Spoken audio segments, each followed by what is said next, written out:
Hi, ഞാൻ doctor Juhi Das, doctor ഡയറ്റിലെ medical ഓഫീസറാണ്. ഡയബറ്റിസ് അഥവാ പ്രമേഹം നിയന്ത്രിക്കാൻ വേണ്ടിയിട്ട് പല രീതിയിലുള്ള മെത്തേഡ്സ് നമ്മളെല്ലാവരും ഫോളോ ചെയ്യാറുണ്ട്. ചോറിന് പകരം ചപ്പാത്തി കഴിക്കുന്നു, ചോറ് ഒഴിവാക്കിയിട്ട് കംപ്ലീറ്റ് ആയിട്ട് ഫ്രൂട്ട്സ് കഴിക്കുന്നു, വെജിറ്റബിൾസ് ഉൾപ്പെടുത്തുന്നു, എന്നിട്ടൊന്നും ഷുഗർ ലെവൽ കുറയുന്നില്ല.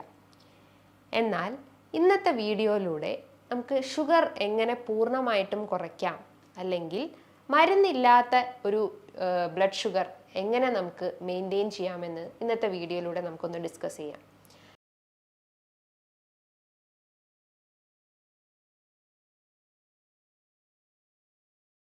ഡയബറ്റിസ് എന്ന് പറയുമ്പോൾ ഒരു ലൈഫ് സ്റ്റൈൽ ഡിസോർഡർ ആണ്. അതായത് നമ്മുടെ ലൈഫ് സ്റ്റൈൽ ചേഞ്ചസ് കൊണ്ട് വന്നിട്ടുള്ള ഒരു ബുദ്ധിമുട്ട് തന്നെയാണ്. നമ്മൾ കൂടുതൽ കലോറി ഭക്ഷണങ്ങൾ കഴിക്കുന്നു, കൂടുതൽ ഫാറ്റ് ഏറിയിട്ടുള്ള ഭക്ഷണങ്ങൾ കഴിക്കുന്നു, ഫൈബറിൻ്റെ ഇൻടേക്ക് കുറഞ്ഞു, പ്രോട്ടീൻ്റെ ഇൻടേക്ക് കുറഞ്ഞു. പകരം ഇത്തരം ഹൈ കലോറീസ് ആണ് നമ്മുടെ ബോഡിയിലേക്ക് ഡെയിലി എൻ്റർ ചെയ്യുന്നത്. അതുകൊണ്ട് ഈ ഡയബറ്റിസ് മാത്രമല്ല, fatty liver, fibroid complaints, PCOD complaints, prostate പ്രശ്നങ്ങൾ ഉണ്ടാവുന്നു, എൻഡോമെട്രിയോസിസ്, മൈഗ്രെയിൻ, IBS, ഇത്തരം കംപ്ലയിൻസ് എല്ലാം തുടങ്ങുന്നതിൻ്റെ മെയിൻ റീസൺ നമ്മൾ കഴിക്കുന്ന ഭക്ഷണ രീതികളാണ്, അല്ലെങ്കിൽ നമ്മളെ റോങ് പാറ്റേൺ ഓഫ് ഈറ്റിംഗ് കാരണമാണ്. 2021 അമേരിക്കൻ ഡയബറ്റിക് അസോസിയേഷൻസിൽ പറയുന്നത് ഒരു 7 മെത്തേഡ്സ് ഉണ്ട്. അതായത് ഡയബറ്റിസിനെ പൂർണ്ണമായിട്ടും റിവേഴ്സ് ചെയ്യുന്ന ഒരു 7 ബേസിക് മെത്തേഡ്സ് ഉണ്ട്.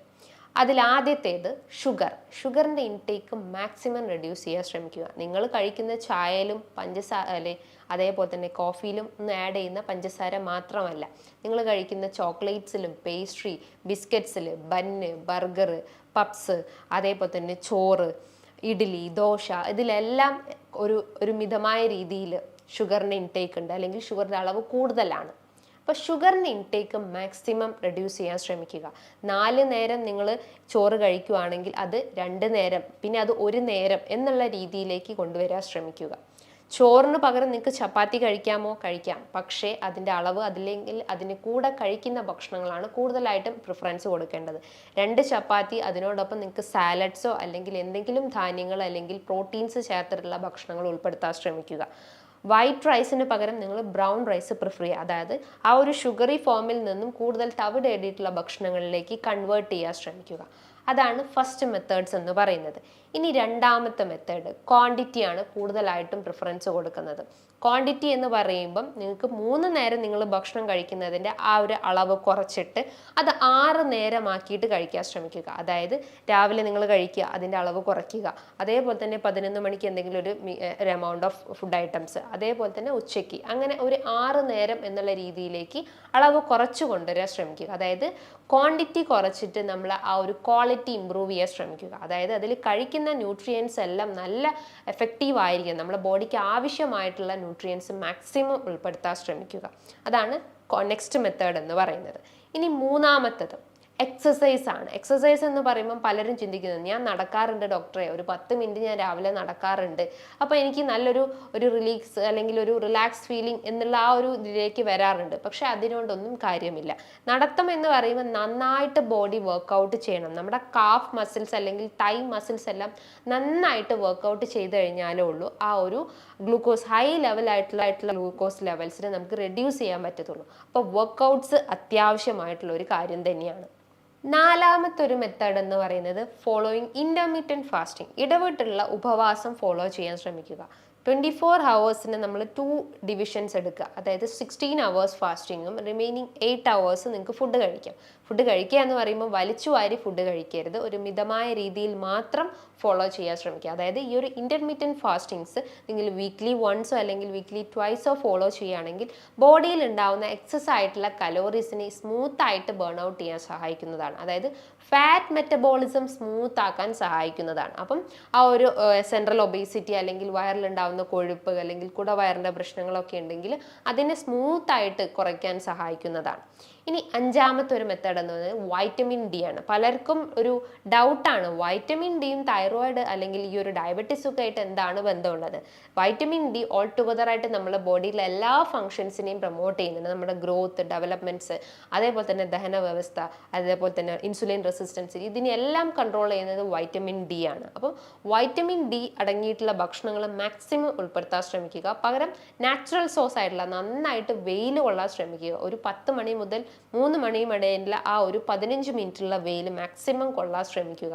ആ ഒരു വെയിൽ കൊള്ളുമ്പോൾ തന്നെ നമ്മുടെ ബോഡി ഒന്ന് ഊർജ്ജമാവുകയോ അല്ലെങ്കിൽ ഒരു വീക്ക്നെസ് ഒക്കെ കുറഞ്ഞിട്ട് നല്ലൊരു എനർജി ഫീലിംഗ് തരുന്നതാണ്. ഇനി പലരും ചോദിക്കാറുണ്ട്, ഈ വൈറ്റമിൻ ഡി സപ്ലിമെന്റ്സ് നമുക്ക് കഴിക്കാൻ പറ്റുമോ? അതൊരിക്കലും സെൽഫ് മെഡിക്കേഷൻസ് പാടില്ല. ഒരു ഡോക്ടറുടെ നിർദ്ദേശപ്രകാരം മാത്രം സപ്ലിമെന്റ്സ് എടുക്കാൻ ശ്രമിക്കുക. വൈറ്റമിൻ ഡിന്റെ സപ്ലിമെന്റ്, വൈറ്റമിൻ ഡി എന്ന് പറയുമ്പം അതൊരു ഫാറ്റ് സോല്യൂബിൾ വൈറ്റമിൻ, കൊഴുപ്പിൽ അലിയുന്ന വൈറ്റമിൻസ് ആണ്. അപ്പോൾ കൊഴുപ്പിൽ അലിയുന്നത് കൊണ്ട് തന്നെ നിങ്ങളൊരു ഫുഡ് കഴിച്ചാൽ ഉടനെ തന്നെ എന്നുള്ള ആ ഒരു രീതിയിലായിരിക്കണം അതിൻ്റെ ഇൻടേക്ക് എന്ന് പറയും. ഒന്നെങ്കിൽ ഒരു ആഫ്റ്റർനൂൺ ഫുഡ് അല്ലെങ്കിൽ ഒരു ഡിന്നർ കഴിഞ്ഞതിന് ശേഷം അല്ലെങ്കിൽ ഒരു കൊഴുപ്പേറിയ ഭക്ഷണത്തിന് ശേഷം മാത്രം വൈറ്റമിൻ ഡി എടുക്കാൻ ശ്രമിക്കുക. അതിൻ്റെ ഒരു ഡോസേജ് എന്ന് പറയുമ്പോൾ വീക്ക്ലി വൺസ് നിങ്ങൾക്ക് എടുക്കാം. 60,000 ഇൻ്റർനാഷണൽ യൂണിറ്റ് ആണ് അതിൻ്റെ ഒരു ഡോസേജ് എന്ന് പറയുന്നത്. അതേപോലെ തന്നെ 400 ഇൻ്റർനാഷണൽ യൂണിറ്റ്സ് ഉണ്ട്, 800 ഇൻ്റർനാഷണൽ യൂണിറ്റ്സ് ഉണ്ട്. അങ്ങനെ ഓരോ രീതിയിലും ഡോസേജ് അവൈലബിൾ ആണ്. കുട്ടികൾക്കാണെങ്കിൽ 400 ഇൻ്റർനാഷണൽ യൂണിറ്റ്സ്, കുറച്ച് ഏജ്ഡ് ആയിട്ടുള്ള ആളുകൾക്കാണെങ്കിൽ 60K വീക്ക്ലി വൺസ് എന്നുള്ള രീതിയിലും ആ ഒരു വൈറ്റമിൻ ഡി സപ്ലിമെന്റ്സ് എടുക്കാവുന്നതാണ്. ഞാൻ അണ്ടർലൈൻ ചെയ്ത് പറയാണ്, ഒരു ഡോക്ടർ നിർദ്ദേശപ്രകാരം മാത്രമേ നിങ്ങൾക്ക് ഇത്തരം സപ്ലിമെന്റ്സ്, വൈറ്റമിൻ ഡി എന്നുള്ള ഏതൊരു സപ്ലിമെന്റ്സ് ആയാലും അണ്ടർ എ ഡോക്ടർ പ്രിസ്ക്രിപ്ഷൻ മാത്രം നിങ്ങൾ സപ്ലിമെന്റ്സ് എടുക്കാൻ ശ്രമിക്കുക. ഇനി ആറാമത്തെ ഒരു മെത്തേഡ് എന്ന് പറയുന്നത് സ്ട്രെസ് മാക്സിമം റെഡ്യൂസ് ചെയ്യാൻ ശ്രമിക്കുക. മാനസികമായിട്ട് ടെൻഷൻസ് ഉള്ള ആളുകൾക്ക് ഇന്ന് ഫിസിക്കൽ ഹെൽത്ത് ഓട്ടോമാറ്റിക്കലി റെഡ്യൂസ് ആവുന്നത് കണ്ടിട്ടുണ്ട്. പല രീതിയിലുള്ള പഠനങ്ങൾ ഇന്ന് അത് തെളിയിച്ചിട്ടുണ്ട്. അതായത് നമ്മളെ മെൻ്റൽ ഹെൽത്ത് സ്മൂത്ത് അല്ലെങ്കിൽ ഓട്ടോമാറ്റിക്കലി നമ്മുടെ ദഹന വ്യവസ്ഥ ഡാമേജ് ആവുന്നു, നമുക്ക് മൈഗ്രെയിൻ കംപ്ലയിൻസ് ഉണ്ടാവുന്നു, തൈറോയിഡ് കംപ്ലയിൻസ് ഉണ്ടാവുന്നു, PCOD, എൻഡോമെട്രിയോസിസ്, അഡെനോമയോസിസ്, ഓൾ ടുഗദർ ആയിട്ടുള്ള നമ്മളെ എല്ലാ ബോഡി ഫങ്ഷൻസും ലോ ആയിക്കൊണ്ടിരിക്കുന്നു. അപ്പോൾ സ്ട്രെസ് ലെവൽ കുറയ്ക്കുക, പകരം മെന്റൽ ഹെൽത്ത് സ്മൂത്ത് ആക്കുന്ന രീതിയിലുള്ള കാര്യങ്ങൾ ഉൾപ്പെടുത്താൻ ശ്രമിക്കുക. ഇനി ഏഴാമത്തെ ഒരു മെത്തേഡ് എന്ന് പറയുന്നത് സ്ലീപ്പാണ്. ഉറക്കം എല്ലാത്തിൻ്റെയും അടിസ്ഥാനമാണ്. നമ്മൾ ഒരു 6 മണിക്കൂർ മുതൽ 7 മണിക്കൂർ കൃത്യമായിട്ട് ഉറങ്ങണം. ആ ഒരു ഉറക്കം നമുക്ക് എല്ലാ ബോഡിയിൽ ഉണ്ടാകുന്ന ഫിസിയോളജിക്കൽ ആക്ടിവിറ്റീസ് കൺട്രോൾ ചെയ്യാനാണ്. അപ്പോൾ ആ ഒരു ആക്ടിവിറ്റീസിനെ സ്മൂത്ത് ആക്കണമെങ്കിൽ നിങ്ങൾക്ക് ഒരു ഡീപ്പ് സ്ലീപ്പ് കൃത്യമായിട്ട് മെയിൻറ്റെയിൻ ചെയ്യാൻ ശ്രമിക്കുക. ബോഡിയിലെ മെലാറ്റോണിൻ കൃത്യമായിട്ട് പ്രവർത്തിച്ചാലേ ഉള്ളൂ കൃത്യമായിട്ടുള്ള ഒരു ഡീപ്പ് സ്ലീപ്പ് കിട്ടുള്ളൂ. അപ്പോൾ അതിന് നിങ്ങൾക്ക് എന്തെങ്കിലും ഒരു ബ്രീത്തിങ് എക്സസൈസ് ചെയ്യാവുന്നതാണ്, അല്ലെങ്കിൽ മെഡിറ്റേഷൻസ് ചെയ്യാവുന്നതാണ് ഉറങ്ങുന്നതിൻ്റെ മുൻപായിട്ട്. അങ്ങനെ എന്തെങ്കിലും ഒരു മെത്തേഡ് ഫോളോ ചെയ്ത് കഴിഞ്ഞാൽ നമുക്കൊരു ഒരു നീറ്റ് സ്ലീപ്പ് നമുക്ക് കിട്ടുന്നതാണ്. ഈ ഒരു 7 മെത്തേഡ്സ് നിങ്ങളുടെ ലൈഫിൽ നിങ്ങളൊന്ന് ഫോളോ ചെയ്ത് നോക്കിയേ. കാലങ്ങളായിട്ട് നമ്മൾ മെഡിസിൻസ് എടുക്കുന്ന ആ ഒരു ഡയബറ്റിസ് പേഷ്യൻസിന് ഇതൊരു റിലീഫ് ആയിരിക്കാം. അതായത് ഈ ഒരു മെത്തേഡ്സ് ഫോളോ ചെയ്ത് കഴിഞ്ഞാൽ നമ്മളെ ബോഡി തന്നെ ഒരു സ്ട്രോങ് മെത്തേഡ്സിൽ അല്ലെങ്കിൽ സ്ട്രോങ് എന്നുള്ള രീതിയിലേക്ക് വരുന്നതാണ്. ആ ഒരു വീക്ക് സിസ്റ്റം പോയിട്ട് ബോഡി തന്നെ ഒരു ആക്റ്റീവ് ഫോമിൽ, ഇനാക്റ്റീവിൽ നിന്നും ഒരു ആക്റ്റീവ് ഫോമിലേക്ക് നമുക്ക് കൊണ്ടുവരാൻ പറ്റുന്നതാണ്. കാരണം ഒരുവിധം ടോക്സിൻസ് എല്ലാം ആ ഒരു പ്രക്രിയയിലൂടെ, അതായത് ഇന്റർമീഡിയറ്റ് ഫാസ്റ്റിങ്സ് അല്ലെങ്കിൽ ഡീപ്പ് സ്ലീപ്പ്, ഹൈഡ്രേഷൻസ്, ഈ ഒരു പ്രക്രിയയിലൂടെ എല്ലാം നമ്മളെ ബോഡിയിൽ ഉണ്ടാവുന്ന ഒരു ബാഡ് ടോക്സിൻസിനെ റിമൂവ് ചെയ്യാൻ സഹായിക്കുന്നതാണ്. അതുപോലെ തന്നെ ഡോക്ടർ ഡയറ്റിൽ ഒരു ഡോക്ടർ നിർദ്ദേശപ്രകാരം ഒരു ഡയറ്റീഷ്യൻ്റെ സഹായത്തോടു കൂടി തന്നെ കുറച്ച് മാസങ്ങൾ കൊണ്ട് തന്നെ നിങ്ങൾക്ക് 4 to 12 kg കുറയ്ക്കാൻ പറ്റുന്നതാണ്. ഇതിന് കൃത്യമായിട്ടുള്ള ഗൈഡൻസ് നിങ്ങൾക്ക് ഡയറ്റീഷ്യൻ പറഞ്ഞു തരുന്നതാണ്. അതായത് എന്തൊക്കെ ഫുഡ് കഴിക്കണം, അവോയ്ഡ് ചെയ്യേണ്ട ഫുഡ് ഐറ്റംസ് എന്തൊക്കെയാണെന്ന് ഡേ നൈറ്റ് നിങ്ങൾക്ക് കൃത്യമായിട്ടുള്ള ഗൈഡൻസ് തരുന്നതാണ്. ഈ ഒരു ഡോക്ടർ ഡയറ്റിൽ ജോയിൻ ചെയ്യാൻ വേണ്ടിയിട്ട് താഴെ കാണുന്ന നമ്പറിൽ ബന്ധപ്പെടുക. ഇനി ഒരു ഡയബറ്റിസ് രോഗി ഫോളോ ചെയ്യേണ്ട ഒരു ഡയബറ്റിക് പ്ലേറ്റ് ഉണ്ട്. ഡയബറ്റിക് പ്ലേറ്റ് എന്ന് പറയുമ്പം നമ്മൾ ഫുഡ് കഴിക്കുന്ന പ്ലേറ്റിനെ 4 ആക്കി തിരിക്കുക. അതായത് 25, 25, 25 എന്നുള്ള രീതിയിലാക്കി തിരിക്കുക. അതായത് ഒരു 25% നിങ്ങളെ ചോറിൻ്റെ അളവാണ്. ചോറ് എന്ന് പറയുമ്പോൾ എന്താണ്, വൈറ്റ് റൈസ് മാക്സിമം കട്ട് ചെയ്യാൻ ശ്രമിക്കുക, പകരം ബ്രൗൺ റൈസ് പ്രിഫർ ചെയ്യാൻ ശ്രമിക്കുക. തവിടുള്ള ഭക്ഷണങ്ങൾ, അതായത് മട്ടയരിയോ ചാമയരിയോ അല്ലെങ്കിൽ എന്തെങ്കിലും റാഗിയോ അങ്ങനെ എന്തെങ്കിലും ഒരു തവിടുള്ള, അതായത് unpolished form of food items prefer ചെയ്യാൻ ശ്രമിക്കുക. നമ്മൾ റാഗി കഴിക്കുകയാണെങ്കിൽ പലർക്കും ഉള്ളൊരു ഡൗട്ടാണ്, അത് നമുക്ക് പാലിലാക്കി കുറുക്കി കഴിക്കാം, എന്നാൽ പിന്നെ പ്രശ്നങ്ങളൊന്നുമില്ല, ഷുഗർ റെഡ്യൂസ് ആവും. അങ്ങനെ ചെയ്യുമ്പോഴാണ് അത് എഗെയിൻ നമ്മളെ ബോഡിയിൽ ഷുഗർ ലെവൽ സ്പൈക്ക് ആവുകയും ഡയബറ്റിസ്, ഫാറ്റി ലിവർ കംപ്ലയിൻസ് എല്ലാം തുടങ്ങുന്നത്. അപ്പോൾ റാഗി നിങ്ങൾ കഴിക്കുകയാണെങ്കിൽ തന്നെ നിങ്ങൾ ഒന്നെങ്കിൽ അതൊരു ദോശ മിക്സ് ചെയ്തിട്ട് കഴിക്കാവുന്നതാണ്, അല്ലെങ്കിൽ പുട്ട് രൂപത്തിലാക്കിയിട്ടും കഴിക്കാവുന്നതാണ്. അത് നമ്മൾ പാലിലോ അല്ലെങ്കിൽ ജസ്റ്റ് ഒരു കുറുക്ക് രൂപത്തിൽ കഴിക്കുമ്പോഴാണ് ഇത്തരം കംപ്ലയിൻസ് തുടങ്ങുന്നത്. എന്നാൽ കുട്ടികൾക്ക് നിങ്ങൾക്ക് ആ ഒരു ഫോമിൽ കൊടുക്കാം, പക്ഷേ ഏജ്ഡ് ആയിട്ടുള്ള ആളുകൾക്ക് ആ ഒരു മെത്തേഡ്സ് അത്ര നല്ലതല്ല.